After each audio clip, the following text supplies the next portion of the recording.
Last ball. It's a short one. Zaker Ali অনিকের ব্যাটে 18 বলে 17 run, strike rate 94। কি করতে চাইলেন, কেন করতে চাইলেন, কি ব্যাটিং করলেন, সে ব্যাখ্যা কেবলমাত্র তিনিই দিতে পারেন।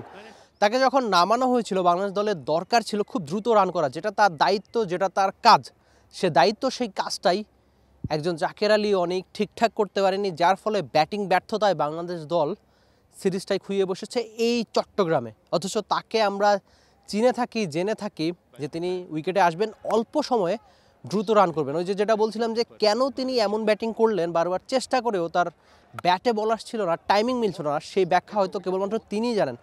তবে তার হয়ে প্রতিনিধিত্ব করতে আসা তানজিদ তামিমকে জিজ্ঞেস করেছিলাম যে ব্যাটারদের কেন হচ্ছে, আপনি যে উইকেটে 50 করলেন, যে উইকেটে বা যে মাঠে প্রথম ম্যাচেও বোলাররা রান পেয়েছে, সেই মাঠেই জাকের আলী অনিক, শামীম হোসেন পাটোয়ারিরা কেন রান করতে পারছেন না। তো তানজিদ তামিমের উত্তর ছিল যে তারা তো পরীক্ষিত, তারা তো আগেই নিজেদের প্রমাণ করেছে, এমন একটা ম্যাচের দায় হয়তো পুরোপুরি আপনি তাদের উপর দিতে পারেন না। তবে সব মশার বিরুদ্ধে সুরক্ষা দিতে এলো বসুন্ধরা এক্সট্রিম অ্যারোসল, মশার বিরুদ্ধে এক্সট্রিম সুরক্ষা। ক্রিকেটটা এখন এমন একটা জায়গায় এসেছে, বিশেষ করে টি-20 ক্রিকেটে ব্যাটারদের বা ব্যাটিংয়ে আপনি ওই যে রান টার্গেট ছিল, এই অল্প রান, এমন উইকেট আমরা জানি যে চট্টগ্রামের উইকেটে অনেক বেশি রান হয়ে থাকে, এই ব্যাটিং ফ্রেন্ডলি উইকেটেও যদি জাকের আলী অনিক, শামীম পাটোয়ারিরা রান করতে না পারেন, সহজে রান করতে না পারেন, তাহলে কোন উইকেটে? এই উইকেট তো একদম মিরপুরের উইকেট ছিল না যে আপনি এসেই রান করতে পারবেন না। আর টি-20 ক্রিকেটে সবসময় আপনার সময় কম থাকে। বাংলাদেশের শেষ 5 ওভারে 50 রানের একটা সমীকরণ, ওভার প্রতি 10 রান। এমন ম্যাচ কেন হারবে, কেন ফ্যানদের, বিশেষ করে ফ্যানদের কথা বলতে চাই, চট্টগ্রামের এই মাঠে প্রথম ম্যাচ থেকে দেখে আসছি বা আগে পরেও অনেকবার দেখেছি যে চট্টগ্রামের মানুষ ক্রিকেটটা প্রচণ্ড ভালোবাসে, ক্রিকেটটা প্রচণ্ড ওন করে, একদম বল ওয়ান থেকে সাপোর্টিভ ক্রিকেটটা তারা দলকে সমর্থন দেয়, কিন্তু সেই কাজটা তারা এবারও করেছেন একই রকম। কিন্তু ওই যে জাকের আলী অনিককে তারা ভুয়া বলেছেন বা সব মিলিয়ে সাপোর্ট করার যে ব্যাপারটা, সেই কাজটা ফ্যানরা করলেও জাকের আলী অনিক তাদের ওই সমর্থনের প্রতিদান কিন্তু মাঠে ক্রিকেটে দিতে পারে না। এজন্যই ফ্যানরা একটু ক্ষোভ ঝেড়েছেন। সব মিলিয়ে সামাজিক যোগাযোগ মাধ্যমেও আমরা যেটা দেখছি যে জাকের আলী অনিকের প্রতি সবার ক্ষোভ।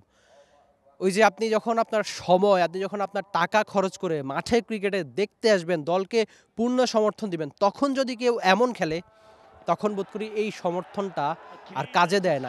এই জন্যই ফ্যানরা একটু হতাশ। জাকের আলী অনিকের প্রতি বোধ করি ফ্যানদের একটু হতাশাই বেশি। আর শামীম হোসেন পাটোয়ারি, যাকে একটা সময় বাংলাদেশের টি-20 ক্রিকেটের ভবিষ্যৎ ভাবা হচ্ছিল, বিশেষ করে সবশেষ বিপিএল যদি আপনি চিন্তা করেন, চট্টগ্রামের হয়ে কি দারুণ ক্রিকেটটা খেলছিল, যেখানে চট্টগ্রামের বাকি ব্যাটাররাও ব্যর্থ হতো, সেখানে সেই শামীম হোসেন পাটোয়ারি লম্বা ইনিংস খেলতে পারতেন। অথচ জাতীয় দলের হয়ে এই সিরিজে টানা 2 ইনিংসে তার ব্যাটে মাত্র 1 রান, মানে এক করে তিনি আউট হচ্ছেন। দ্বিতীয় ম্যাচেও তার ব্যাটে 1 রান। কি করতে চাইলেন, কিভাবে আউট হলেন, সেই ব্যাখ্যা হয়তো তিনি জানেন। তবে ওই যে দেওয়ালে পিঠ থেকে গেলেই নাকি ক্রিকেটাররা কামব্যাক করে, ক্রিকেটারদের লাইফটাই এরকম আপস ডাউন। তা আমরা অন্তত আশা করব যে দেওয়ালে পিঠ থেকে যাওয়ার পর শামীম হোসেন পাটোয়ারি, জাকের আলী অনেক দ্রুতই বাংলাদেশের হয়ে রান করবেন, বড় রান করবেন, বাংলাদেশকে জেতাবেন। পারবেন তো তারা খুব দ্রুতই বড় রানে ফিরতে। Rifat Emil, T Sports, Chattogram. For more updates, subscribe to our YouTube channel and click on the bell icon. Follow us on Facebook and Instagram.